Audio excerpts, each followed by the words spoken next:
حدیث نمبر 2، حدیث وصایت۔ حدیث وصایت رسول اکرم کی وہ حدیث ہے جس میں آپ نے حضرت علی علیہ السلام کو اپنا وصی اور جانشین مقرر فرمایا ہے۔ شیعہ اور اہل سنت کتب میں یہ حدیث مختلف الفاظ میں بیان ہوئی ہے۔ ان میں سے سب سے مشہور حدیث وہ ہے جسے بریدہ ابن حصیب نے رسول اللہ سے نقل کیا ہے۔ ایک مرتبہ جناب سلمان فارسی نے رسول خدا سے آپ کے جانشین اور وصی کے بارے میں دریافت کیا تو آپ نے فرمایا، لِكُلِّ نَبِيٍّ وَصِيٌّ وَوَارِثٌ وَإِنَّ عَلِيًّا وَصِيِّي وَوَارِثِي۔ ہر نبی کے لیے ایک جانشین اور وارث ہوتا ہے، اور میرا جانشین اور وارث علی ہیں۔ ایک اور روایت میں علی ابن علی ہلالی اپنے باپ سے نقل کرتا ہے کہ ایک مرتبہ پیغمبر اکرم صلی اللہ علیہ وآلہ وسلم نے اپنی بیٹی جناب فاطمہ علیہ السلام سے مخاطب ہو کر فرمایا، میرا وصی اوصیہ میں سے بہترین، ان میں سے خدا کا محبوب ترین ہے اور وہ تمہارا شوہر ہے۔ حدیث نمبر 3، حدیث منزلت۔ امام مسلم نے اپنی سند کے ساتھ اس حدیث کو بیان کیا ہے۔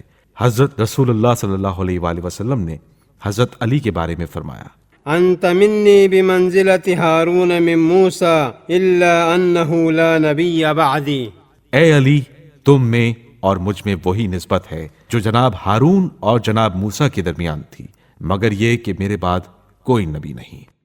سامعین اکرام، اگرچہ یہ حدیث مختصر ہے لیکن پھر بھی بہت سے معنی کی طرف اشارہ کرتی ہے کہ قرآن مجید کی آیت کے مطابق جناب ہارون جناب موسیٰ کے وزیر، بھائی، مضبوط پشت پناہ، شریک کار اور خلیفہ و جانشین تھے، جیسا کہ ارشاد ہوتا ہے کہ وَاجْعَلْ لِي وَزِيرًا مِّنْ أَهْلِي هَارُونَ أَخِشْدُدْ بِهِ أَزْرِي وَأَشْرِكْهُ فِي أَمْرِي۔ اور میرے کنبے والوں میں سے میرے بھائی ہارون کو میرا وزیر بنا دے، اس کے ذریعے میری پشت کو مضبوط کر دے اور میرے کام میں اس کو میرا شریک بنا۔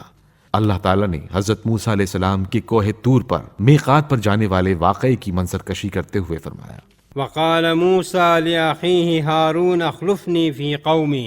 موسیٰ نے اپنے بھائی ہارون سے کہا کہ تم میری قوم میں میرے جانشین ہو۔ ان تمام تشبیہوں کے بعد جناب ہارون کی جانشینی اور مولا کائنات کی جانشینی میں صرف ایک ہی فرق ہے کہ ہارون نبی بھی تھے اور حضرت علی نبی نہیں تھے۔ تبھی تو پیغمبر اکرم صلی اللہ علیہ وآلہ وسلم نے فرق کو واضح کرتے ہوئے فرمایا، مگر میرے بعد کوئی نبی نہیں۔ سامعین اکرام، جب ہم حدیث منزلت کے بارے میں غور و فکر کرتے ہیں تو یہ بھی واضح ہو جاتا ہے کہ رسول اکرم صلی اللہ علیہ وآلہ وسلم نے یہ سب کچھ فقط حضرت علی علیہ السلام کی تعظیم اور تکریم کی غرض سے نہیں بیان کیا، بلکہ اس کے پس پردہ ایک بہت اہم مقصد تھا، اور وہ یہ کہ آپ صلی اللہ علیہ وآلہ وسلم امت کو اس بات پر متوجہ کرنا چاہتے تھے کہ نبی اکرم صلی اللہ علیہ وآلہ وسلم اپنے بعد حکومت اور دین اسلام کی مہار کس کے ہاتھ میں دے کر جا رہے ہیں۔